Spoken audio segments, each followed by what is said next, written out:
We're guided by the lessons of history and a desire to promote stability all over, and strength in our land. This destructive cycle of intervention and chaos must finally, folks, come to an end.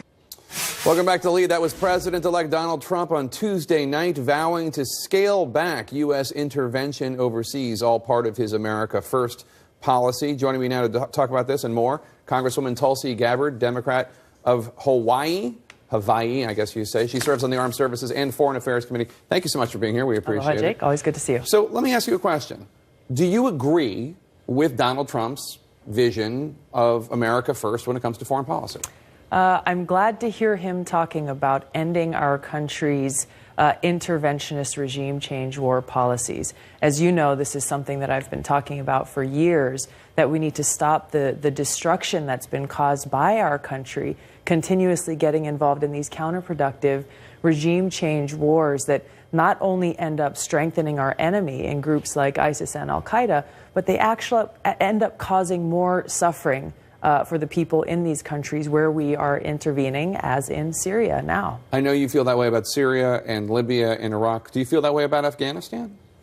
Afghanistan is a little bit of a different situation, right, okay. but yes, essentially. You met with Donald Trump 2 weeks after he was elected. There was some speculation that he might offer you a cabinet position or some sort of position. Were you hoping to work in the Trump administration? I love my job. The people of Hawaii chose to rehire me again in November, and I look forward to continuing to work for them.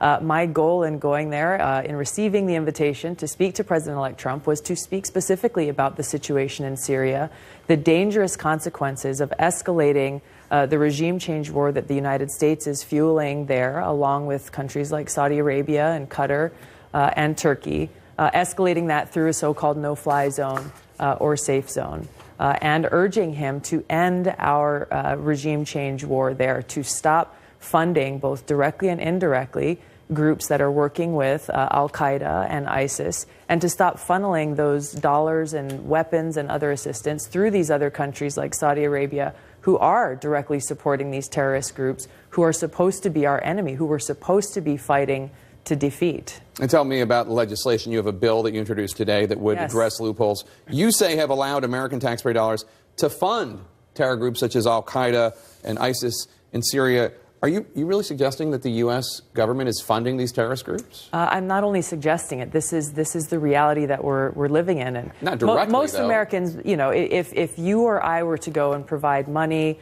weapons, or support or whatever to a group like Al-Qaeda or ISIS, we would immediately be thrown in jail. However, the U.S. government has been providing money, weapons, intel assistance, and other types of support through the CIA directly to these groups that are working with and are affiliated with Al-Qaeda and ISIS. So you're saying the CIA is giving money to groups in Syria, and those groups are working with al-Nusra and ISIS? There have been numerous reports from the New York Times to the Wall Street Journal and other news outlets who have declared that these rebel groups have formed these battlefield alliances with Al-Qaeda, that essentially these Al-Qaeda groups are in charge of every single rebel group on the ground fighting in Syria to overthrow the Syrian government. Now, the U.S. government says that they vet the groups that they give money to very, very closely, and that you're wrong. There are not alliances between groups that the American taxpayers fund and these other groups. Obviously, they all are fighting Assad.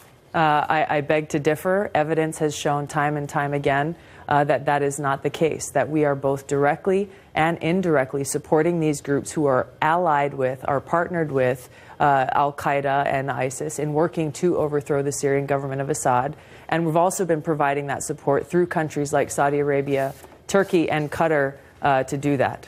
Quickly before you go, I know that some of your colleagues, Democrats, have expressed concern about too many retired generals being in the Trump cabinet. You have the National Security Advisor, General Flynn, and then also he's talked about General Mattis and General Kelly at the Pentagon and Homeland Security.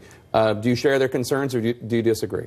I don't share their concerns. In fact, as a veteran and as someone who's still serving in the Hawaii Army National Guard, I find it pretty offensive for people to outright discriminate against veterans. Here you have generals who have literally spent their whole lives serving our country, putting service before self, putting their lives on the line to defend democracy. and yet people are criticizing them and discriminating against them, saying just because you served as a general previously, you are disqualified from serving in a high position of leadership in our government. These people arguably have put far more on the line and are far more deeply personally committed to upholding and protecting our democracy than their critics. Congresswoman Tulsi Gabbard, thanks so much. Always good to see you. From a World War II fighter pilot